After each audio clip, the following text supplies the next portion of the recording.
The child, thought the ambassadors, was delightful, singularly beautiful. Seated upon the lap of her mother, the Queen of Castile, she was gravely surveying the important yet deferential men who were taking such polite and fulsome interest in her. Only 2 years old in the spring of 1488, the Infanta Catherine of Aragon was already displaying the plump prettiness that was to enchant her 2 future husbands. Her wide blue eyes gazed from a round, firm-chinned face, which was framed by wavy red-gold hair worn loose, as was the custom for princesses at that time. She sat with her mother on a dais in the midst of the court of Castile and Aragon, which had gathered for a brief respite in the wars against the infidel to enjoy a tournament, and during the interval when the contesting knights had withdrawn to their tents, the English ambassadors, sent by King Henry VII, came to pay their respects. Queen Isabella, sovereign of Castile in her own right, and her husband, Ferdinand of Aragon, were well aware of their purpose. They came from a king whose title to his crown was dubious, to say the least. Although 3 years had now elapsed since Henry Tudor had usurped the throne of England after defeating Richard III, the last Plantagenet king at the Battle of Bosworth, he was still working hard to consolidate his position. He had, in fact, no title at all to the crown by descent. Therefore, he professed to claim it by right of conquest, and through a questionable descent from the early British kings. Not for nothing did he name his eldest son, born in 1486, Arthur. Nevertheless, there were still living at least 6 male members of the House of Plantagenet, with a better lineal claim to the throne than Henry VII, and he knew it.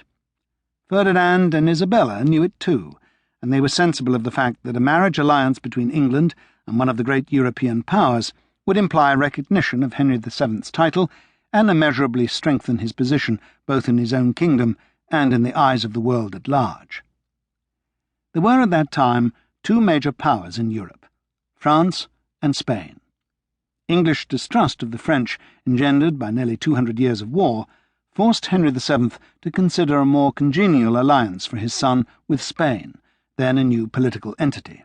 Until 1479, Spain had been made up of a group of minor kingdoms ruled by interrelated monarchs, and since the 8th century much of the Spanish peninsula had been held by the Moors.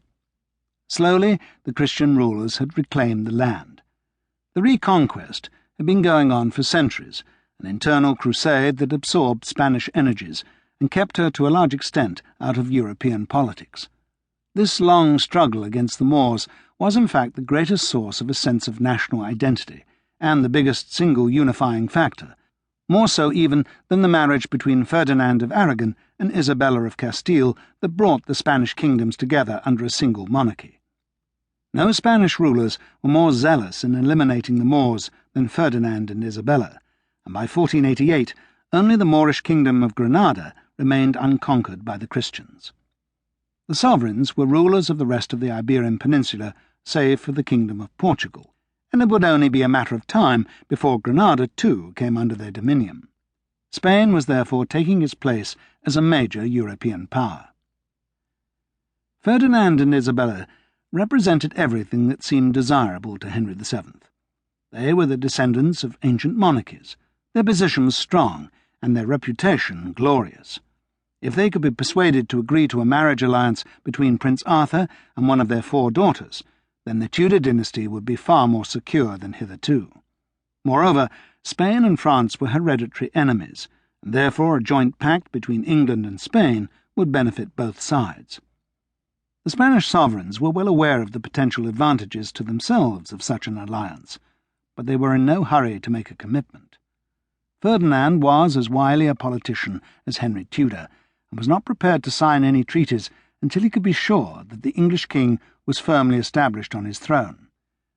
Given England's susceptibility to dynastic warfare, it seemed more than likely that Henry VII might not long enjoy his regal dignity.